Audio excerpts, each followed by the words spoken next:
Elle court, la dette. À quelques jours de Noël, l'INSEE nous a indiqué ce vendredi matin que la dette publique avait franchi au troisième trimestre le cap symbolique des 100% à 100,4 points de PIB exactement.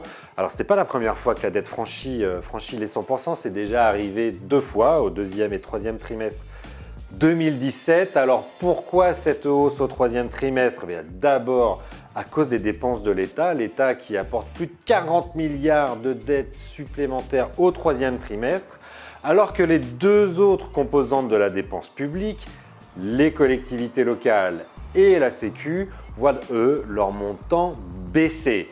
Alors, ce chiffre ne change rien en lui-même, d'autant plus qu'il baissera probablement au quatrième trimestre pour repasser un peu sous les 100%. Mais quand même, il signe un échec. Cet échec, c'était la promesse de baisser de 5 points la dette sous le quinquennat Macron, promesse annoncée en 2017 par le président de la République. Or, que s'est-il passé depuis?